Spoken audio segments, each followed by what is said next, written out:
Hola chicos, ¿cómo están? Bueno, voy a realizar el feedback de la tarea dejada en la sesión 10. Decía en el problema, en el triángulo ABC, obtuso en C, se traza la altura BH. Si AH es igual a BH y la medida del ángulo ABC es igual a la medida del ángulo CBH.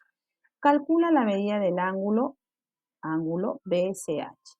Para ello nos están pidiendo que tracemos un triángulo ABC que sea obtuso en C, es decir, un triángulo obtusángulo con el vértice C en el ángulo obtuso. Y nos piden trazar la altura BH. Voy entonces a mostrarte. Aquí está el triángulo obtuso en C.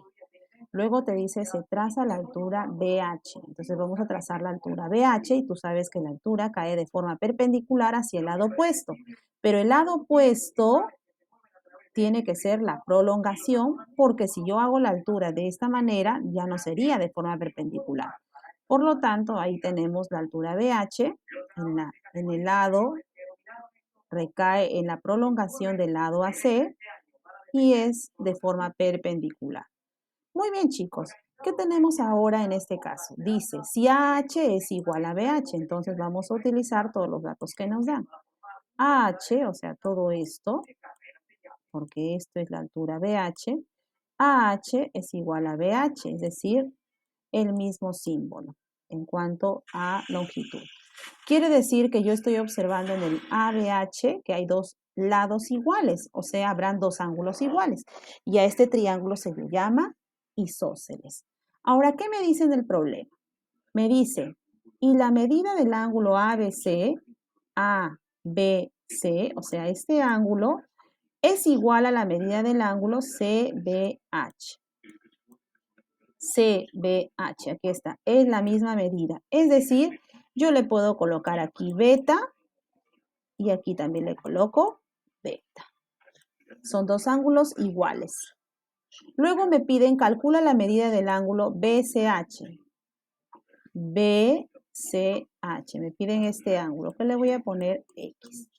¿Qué observamos? Ya no hay más datos, ahora me fijo en el gráfico. En el gráfico tenemos que BHA es un triángulo isósceles, es decir, a estos dos lados, a H se lo pone todo este ángulo 2 beta, entonces a BH también se le debe poner el mismo ángulo que vendría a ser 2 beta.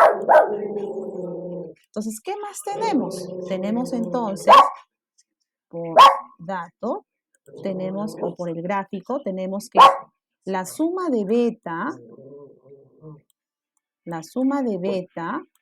más 2 beta, la suma de dos ángulos internos va a ser igual al ángulo externo no adyacente a ellas. O sea, beta más 2 beta es igual a X. Beta más 2 beta es igual a X. Entonces, necesariamente el X sería igual a 3 veces beta. ¿Qué más observamos en el triángulo rectángulo BHC? Mira que se observa en el triángulo rectángulo BHC. Mira sus ángulos. Acá hay un ángulo de 90 y acá tenemos 2 beta y acá tenemos 2 beta. Quiere decir que 2 beta más otro 2 beta tiene que sumar necesariamente los otros 90 grados que te faltan porque la suma de los ángulos internos es 180, pero como ya tenemos 90, los otros deben sumar 90.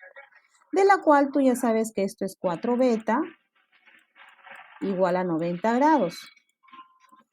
Es decir, el beta vale 90 entre 4, 22,5 grados. Pero a mí me piden beta, no. En el problema dice la medida del ángulo BCH. BCH que es X. Y X es 3 beta, o sea, hacemos el reemplazo. X sería entonces 3 veces beta, o sea, 3 veces por 22,5. ¿Y cuánto es 3 por 22,5? Tú lo puedes averiguar multiplicando, y al multiplicarlo 3 por 22,5 te da 67,5 grados.